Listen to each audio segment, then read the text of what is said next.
pembayaran, kemudian pilih formulir restitusi pajak. Adalah rekening utama dari wajib pajak.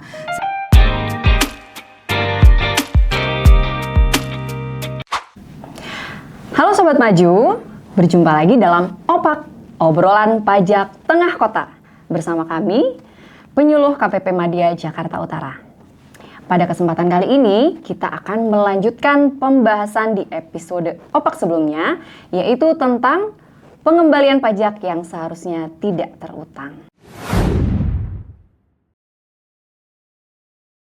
Ya Kak, selain dua hal yang tadi sudah dibahas di episode sebelumnya, terdapat 3 hal yang bisa menjadi dasar permohonan pengembalian pajak yang seharusnya tidak terutang. Baik. Yaitu yang akan kita bahas pada episode kali ini. Yes. Yang pertama, terdapat kesalahan pemotongan atau pemungutan yang mengakibatkan pajak yang dipotong atau dipungut lebih besar daripada pajak yang seharusnya dipotong atau dipungut.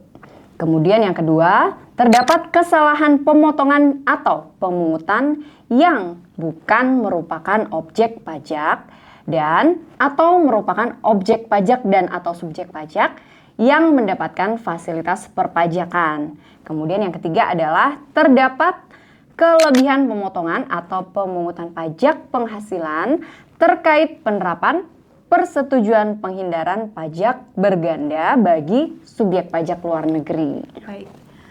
Berarti ada 5 ya Kak Nidia ya, terkait dengan permohonan pengembalian pajak yang seharusnya tidak terutang. Ya. Kesalahan pemotongan atau pemungutan yang mengakibatkan pajak yang dipotong atau dipungut lebih besar daripada pajak yang seharusnya dipotong atau dipungut dapat berupa: pertama, pemotongan atau pemungutan pajak penghasilan yang mengakibatkan pajak penghasilan yang dipotong atau dipungut lebih besar daripada pajak penghasilan yang seharusnya dipotong atau dipungut. Kedua, pemotongan atau pemungutan pajak penghasilan atas penghasilan yang diterima oleh bukan subjek pajak. Selanjutnya, pemungutan pajak pertambahan nilai atau PPN yang lebih besar daripada pajak yang seharusnya dipungut.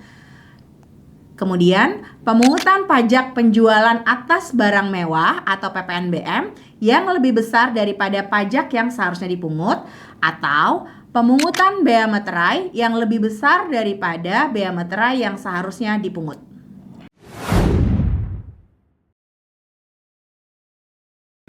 Oke, berikutnya kita akan membahas kesalahan pemotongan atau pemungutan yang bukan merupakan objek pajak atau objek pajak dan atau subjek pajak yang mendapat fasilitas perpajakan. Dapat berupa pemotongan atau pemungutan pajak penghasilan yang seharusnya tidak dipotong atau tidak dipungut. Kemudian pemungutan pajak pertambahan nilai yang seharusnya tidak dipungut, atau pemungutan pajak penjualan atas barang mewah yang seharusnya tidak dipungut, termasuk diberikan pembebasan atau pengecualian pajak penjualan atas barang mewah, atas impor atau penyerahan barang kena pajak yang tergolong mewah, atau ekspor barang kena pajak yang tergolong mewah yang pajak penjualan atas barang mewah atas perolehannya telah dibayar. Atas kesalahan yang terkait dengan pajak penghasilan atau PPH, pajak yang seharusnya tidak dipotong atau tidak dipungut tersebut dapat diminta kembali oleh pemotong atau pemungut pajak dengan mengajukan permohonan. Oke, kalau PPH berarti diajukan oleh pemotong atau pemungut ya Kak? Betul. Sedangkan jika kesalahan terkait dengan PPN, pajak yang seharusnya dipungut tersebut dapat diminta kembali oleh pihak yang terpungut. Begitu ya. Nah, jika PPN yang salah dipungut telah dikreditkan sebagai pajak masukan, PPN tersebut dianggap telah diminta kembali oleh pihak yang terpungut.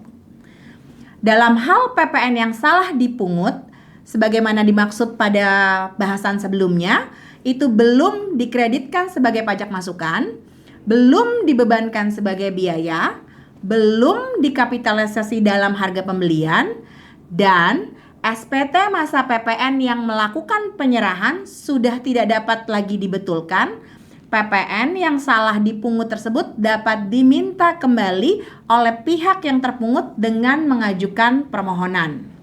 Baik, tadi sudah disebutkan oleh Kak Vanit surat pemberitahuan yang tidak dibetulkan. Nah, apa saja SPT yang tidak dapat dibetulkan itu? Yaitu yang pertama adalah surat pemberitahuan telah dilakukan tindakan pemeriksaan dan surat pemberitahuan rugi atau lebih bayar yang disampaikan melebihi jangka waktu 2 tahun sebelum daluarsa penetapan sebagaimana diatur dalam pasal 8 ayat 1A Undang-Undang KUP. Oke, selanjutnya dalam hal terjadi kesalahan pemungutan pajak pertambahan nilai oleh pemungut, ya, yang kali ini kita akan membahas kesalahan pemungutan PPN oleh pemungut, maka pajak yang seharusnya tidak dipungut tersebut dapat diminta kembali oleh pihak yang terpungut dengan mengajukan permohonan. Dalam hal PPN yang salah dipungut telah diperhitungkan dengan pajak keluaran oleh pemungut pajak pertambahan nilai yang merupakan pengusaha kena pajak, PPN tersebut dianggap telah diminta kembali oleh pihak yang terpungut. Ya, jadi kalau sudah diperhitungkan dengan PKP, Yes, pajak keluaran si PKP, pemungut pajaknya maka dianggap sudah diminta kembali oleh pihak terpungut. Ya. Artinya dilaporkan dalam SPT-nya begitu ya Kak Nidia ya. Nah, dalam hal terjadi kesalahan pemungutan PPN oleh pihak lain, pajak yang seharusnya tidak dipungut tersebut dapat diminta kembali oleh pihak lain dengan mengajukan permohonan. Dalam hal PPN yang salah dipungut oleh pihak lain belum dikreditkan sebagai pajak masukan, belum dibebankan sebagai biaya, dan belum dikapitalisasi dalam harga perolehan, dan SPT masa PPN pihak yang melakukan penyerahan sudah tidak dapat lagi dibetulkan, PPN yang salah dipungut tersebut dapat diminta kembali oleh pihak yang terpungut dengan mengajukan permohonan.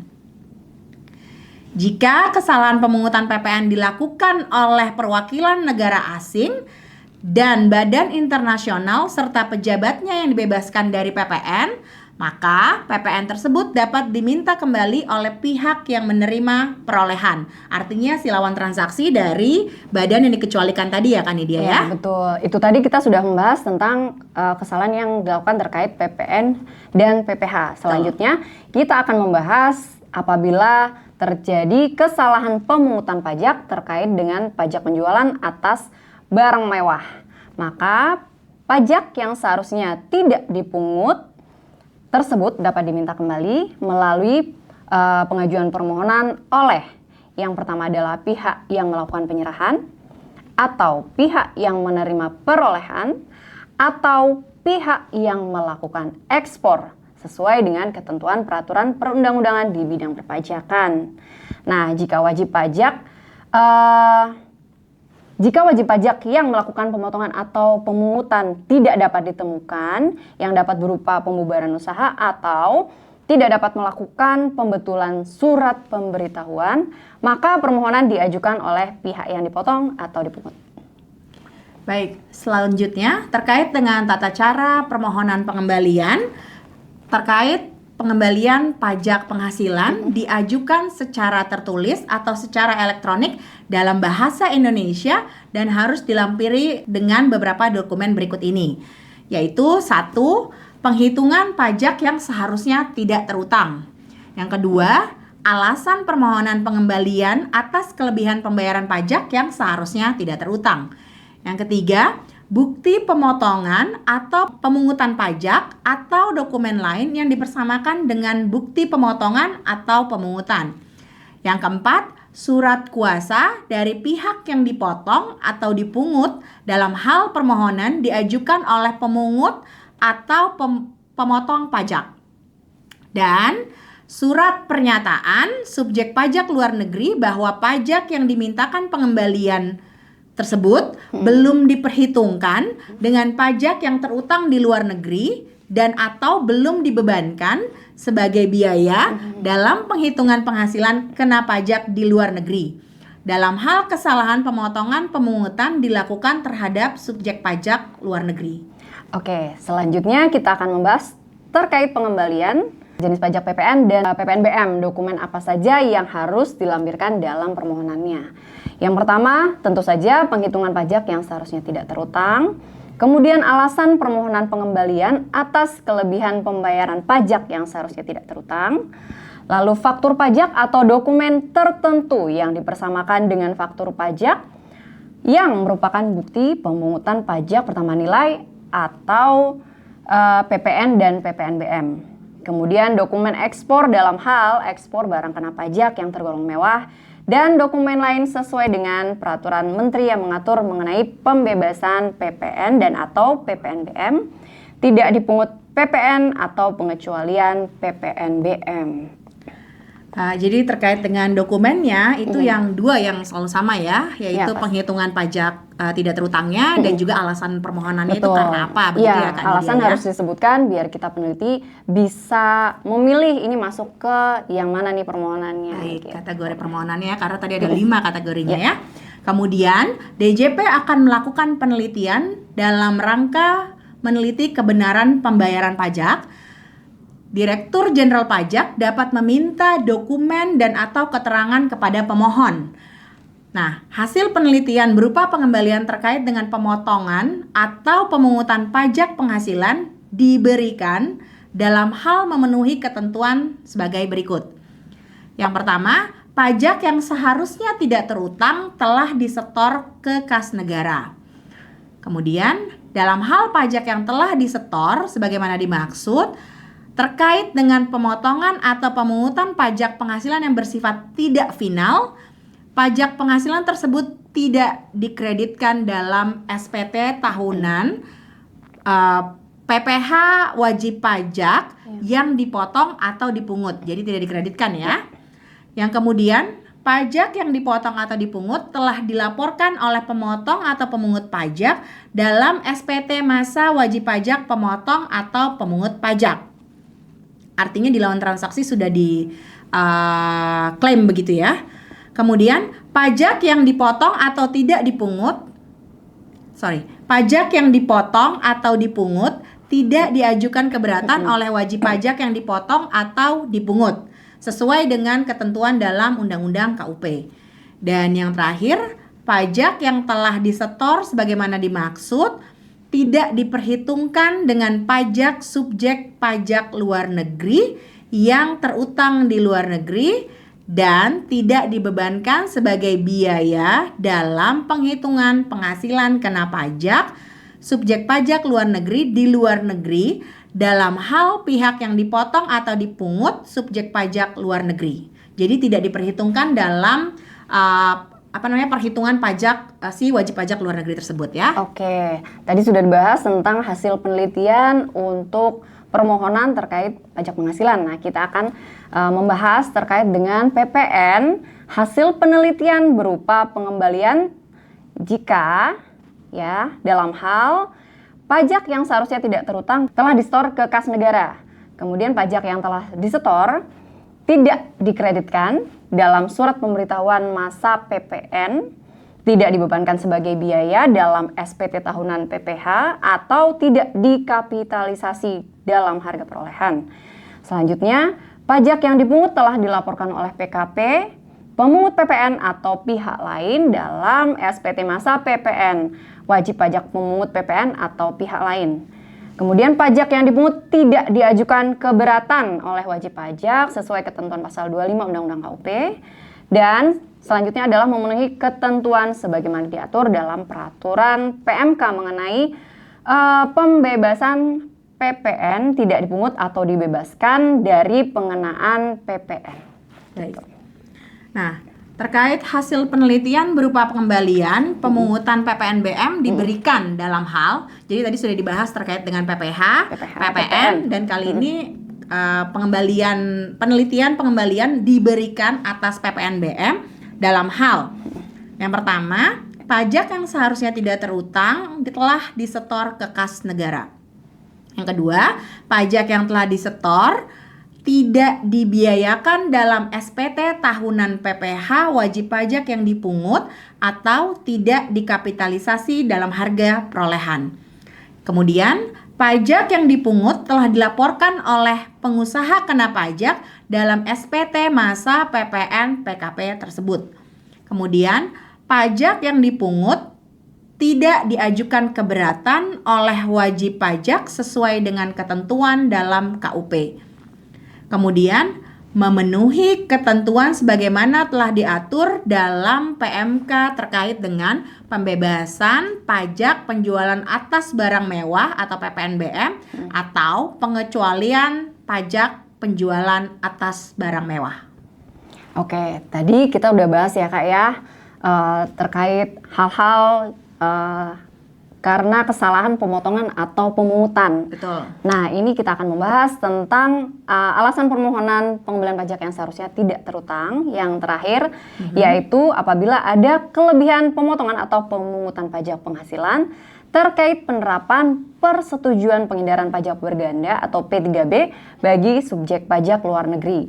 Dapat disebabkan, yang pertama adalah kesalahan penerapan P3B, keterlambatan pemenuhan persyaratan administratif untuk menerapkan P3B setelah terjadi pemotongan atau pemungutan, atau adanya persetujuan bersama. Nah, pajak yang seharusnya tidak dipotong atau tidak dipungut berdasarkan alasan ini dapat diminta kembali oleh wajib pajak pemotong atau pemungut pajak dengan mengajukan permohonan. Tetapi, jika pemotong atau pemungut tidak dapat ditemukan yang dapat berupa pembubaran usaha atau tidak dapat dilakukan pembetulan surat pemberitahuan oleh pemotong atau pemungut, maka permohonan dapat diajukan oleh subjek pajak luar negeri. Oke. Terkait dengan hal tersebut, permohonan diajukan secara tertulis dalam bahasa Indonesia dan harus dilampiri oleh beberapa dokumen berikut ini. Yang pertama, penghitungan pajak yang seharusnya tidak terutang. Ya, tentu saja ya. Betul. Kemudian lagi alasan permohonan pengembalian atas kelebihan pembayaran pajak yang seharusnya tidak terutang. Kemudian bukti pemotongan atau pemungutan pajak atau dokumen lain yang dipersamakan dengan bukti pemotongan atau pemungutan. Kemudian surat kuasa dari subjek pajak luar negeri yang dipotong atau dipungut dalam hal permohonan diajukan oleh pemotong atau pemungut pajak. Jadi harus ada surat kuasanya dan dalam bahasa Indonesia. Kemudian, surat pernyataan subjek pajak luar negeri bahwa pajak yang dimintakan pengembalian belum diperhitungkan dengan pajak yang terutang di luar negeri dan atau belum dibebankan sebagai biaya dalam penghitungan penghasilan kena pajak di luar negeri. Kemudian, surat keterangan domisili wajib pajak luar negeri sesuai dengan ketentuan peraturan perundang-undangan di bidang perpajakan. Ini SKD ya, Ya, betul. atau DGT form yang biasanya kawan pajak pernah dengar. Kemudian salinan surat keputusan persetujuan bersama dalam hal kelebihan pemotongan atau pemungutan disebabkan adanya persetujuan bersama. Yang kemudian terakhir, dokumen yang harus dilampirkan adalah dokumen pendukung bagi subjek pajak luar negeri yang menerima atau memperoleh penghasilan terkait dengan persetujuan penghindaran pajak berganda. Oke, selanjutnya atas permohonan WP tadi ya dengan berbagai alasan itu tadi, Direktur Jenderal Pajak akan meneliti kebenaran pembayaran pajak berdasarkan permohonan pengembalian yang sudah diajukan tadi berdasarkan kesalahan penerapan P3B. Yes. Nah, dalam rangka penelitian ini, Direktur Jenderal Pajak dapat meminta dokumen dan atau keterangan kepada pemohon. Hasil penelitian berupa pengembalian dapat diberikan dalam hal memenuhi ketentuan. Yang pertama adalah pajak yang seharusnya tidak terutang telah disetor ke kas negara.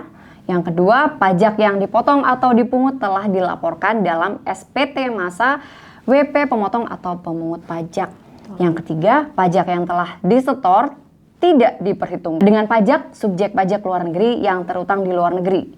Kemudian yang keempat adalah pajak yang telah disetor tidak dibebankan sebagai biaya dalam penghitungan penghasilan kena pajak subjek pajak luar negeri di luar negeri. Kemudian yang kelima adalah tidak ditemukan adanya penyalahgunaan P3B oleh subjek pajak luar negeri dalam hal permohonan tersebut tadi ya. Ya. Nah, jadi terkait dengan penelitian ini, jadi Direktur Jenderal Pajak, dalam hal ini diwakili oleh petugas peneliti nanti, masih tetap berhak untuk meminta keterangan ya, Betul. maupun dokumen dari si pemohon pengembalian pajak yang tidak seharusnya terutang ini. Jadi jangan kaget. Jadi walaupun tidak sama seperti dengan pemeriksaan gitu ya, tapi dokumen ataupun keterangan lain yang dibutuhkan dalam rangka memberikan pengembalian atas pajak yang seharusnya tidak terutang ini, itu masih bisa diminta oleh si petugas peneliti gitu ya. Nah, DJP dalam jangka waktu 3 bulan sejak permohonan diterima lengkap akan memutuskan permohonan diterima atau tidak. Nah, jika diterima akan diterbitkan surat ketetapan pajak lebih bayar atau SKPLB, dan jika surat permohonan tersebut ditolak maka akan diterbitkan surat pemberitahuan penolakan. Demikian. Nah, cara penyampaian permohonan yang dapat dilakukan oleh pemohon dalam hari ini wajib pajak, yang itu 1 dapat dilakukan melalui online portal wajib pajak. Kemudian yang kedua, dapat disampaikan langsung ke KPP terdaftar tentu saja. Yang ketiga, melalui pos atau jasa ekspedisi. Baik, tadi sudah disebutkan bahwa ada 3 channel untuk menyampaikan permohonan pengembalian pajak yang seharusnya tidak terutang. Berikutnya kita akan membahas bagaimana cara wajib pajak dapat mengajukan permohonan melalui portal wajib pajak di Cortex. Nah, yang pertama tentu saja login ke akun Cortex-nya. Betul. Kemudian masuk ke menu pembayaran. Kemudian pilih formulir restitusi pajak. Kemudian akan muncul kolom-kolom yang harus dilengkapi seperti surat permohonan, data wajib pajak, data permohonan, data rekening bank, dan dokumen pendukung.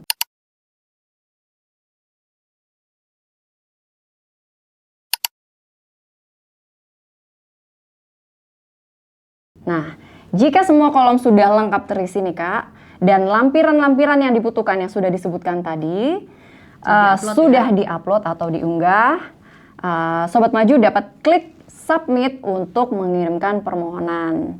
Nah, setelah dikirimkan itulah baru kami di KPP akan meneliti apakah bisa diberikan atau tidak. Terkait dengan pengembalian pembayaran pajak yang seharusnya tidak terutang tadi ya. Baik, tadi sudah disinggung terkait dengan data rekening bank. Oleh karena itu wajib pajak diminta untuk mengupdate atau melakukan pembaharuan atas data rekening yang sebelumnya mungkin belum terekam atau sudah terekam tapi nomornya tidak sesuai. Jadi Sobat Maju dapat melakukan update ke rekening tersebut, ke rekening yang akan dimintakan pengembalian pendahuluan tadi, pengembalian pembayaran pajak tadi, itu dengan melakukan login ke aplikasi Cortex, lalu nanti pilih menu portal saya, kemudian cari klik perubahan data, lalu cari identitas wajib pajak. Di bagian tersebut, di bagian identitas wajib pajak ada bagian rekening bank. Nah, silakan centang perbarui rekening bank utama, lalu isi data-data lengkap terkait dengan rekening bank wajib pajak. Kemudian, jangan lupa untuk mengunggah dokumen pendukung seperti bukti kepemilikan rekening. Lalu centang pernyataan, ada kolom pernyataan, lalu klik simpan. Demikian. Dipastikan bahwa nomor rekening yang wajib pajak sampaikan atau Sobat Maju sampaikan adalah rekening utama dari wajib pajak, sehingga nanti petugas yang akan melakukan penelitian terhadap permohonan pengembalian pajak yang seharusnya tidak terutang itu akan memproses pada menu manajemen kasus dan akan melihat terkait dengan pengkinian data rekening bank dari Sobat Maju maupun wajib pajak. Baik, sudah selesai pembahasan kita hari ini dari episode 1 dan episode kedua terkait pembahasan pengembalian pajak yang seharusnya tidak terutang. Demikian Sobat Maju episode opak kali ini, semoga dapat bermanfaat dan sampai jumpa pada episode berikutnya. Assalamualaikum warahmatullahi wabarakatuh.